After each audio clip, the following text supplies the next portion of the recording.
Hi there. If you've been following along, then you know that we have been talking about essential skills in menopause to help you really thrive. And today, what I want to talk about is recovery. Super essential skill. Now, I know when it comes to exercise, we always think it's in the doing, that we're focused on the doing, right? The strength, the sweat, the steps, whatever that is. But it's really important to know that it's actually in the recovery that our bodies are rebuilding and getting stronger. And so we have to give ourselves that opportunity to let it do that. And that's something that's really hard for us to do. Especially if we've been active our whole lives, it's really hard to allow ourselves a recovery day, like it's, being lazy or something. But really, it's not. It's critical. We're going to talk a little bit more about that today. So I'm Nancy Brooker, the Living in Yes coach, supporting women in their journey through peri and post menopause. So today we're going to look at why does recovery matter so much? How can we prioritize it? And how can we how can we incorporate this into our daily lives? How are we going to make it easier? So please stay tuned.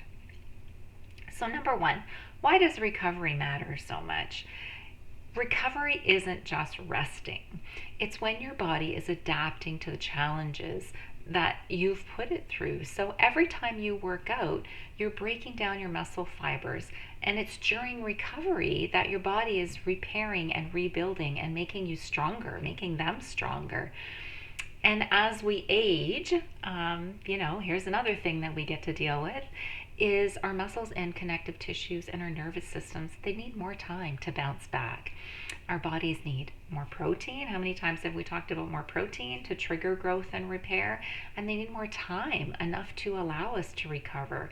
Or we're going to risk injury or burnout or frustration with our fitness goals. So, how can we prioritize recovery?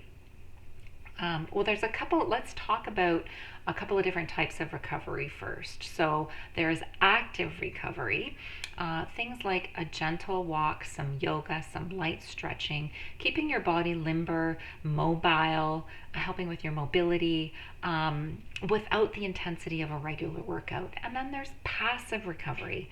Think, a warm bath, a meditation, or just even a good night's sleep is going to be a great recovery tool. The key is to really balance these out. So you've got your structured training days, but actually, balance in those recovery days, including active and passive recovery, so that you can feel your best. So, how do you apply this to real life?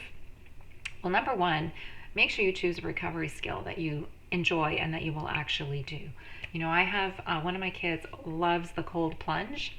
That is not my cup of tea. So that will not be a recovery skill for me. That will not be a recovery practice for me. But if that's something you enjoy, then that can be something on your recovery day. Number two, schedule it in. So just like you schedule your training days, make sure you schedule your recovery days. Super important, or it doesn't get done. Could even be a lunchtime stretch, a walk on your lunchtime, a warm bath before bed, whatever that is, schedule it in. Make sure it's something that's accessible for you. If you've only got 10 minutes, maybe you just want to get on the foam roller for a 10-minute session. That's going to do wonders for you. Or a quick walk or whatever that is. But make sure that it fits into your lifestyle. And something I think is so important is listen to your body, because whether you're cycling or whether you're postmenopausal, um, you know some days you might get up and you're just not feeling as strong, depending on where you are in your cycle, or depending what's going on in your life, you're just not feeling as strong.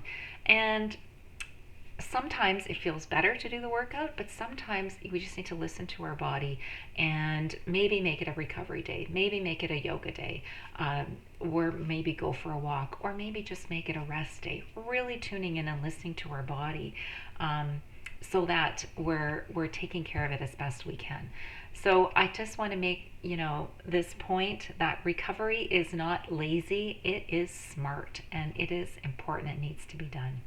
So, what's the bottom line? Recovery is just as important as the workout. That's the time when your body is adapting and getting stronger and preparing for the next challenge. So, balance your active and passive recovery, schedule it in, and choose activities that you enjoy so that you're better equipped to navigate this journey through menopause. How can a menopause coach help? Well, you don't have to do this alone. Sometimes it's really hard to get into the routine. You procrastinate. You just feel overwhelmed at the thought of starting something. So I can help you tap into your inner strength, let go of your self-judgment, and really trust yourself so that you can take these actions, small micro actions that make a big, big difference, and navigate your menopause experience with confidence and grace, feeling good in your body the whole time.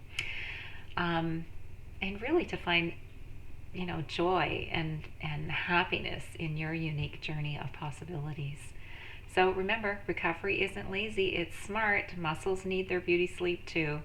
Thanks for listening. Please grab your freebies down below. Let me know if this was helpful for you, if you have any ideas of anything you'd like to hear in the future, and we will chat soon. Thanks. Bye.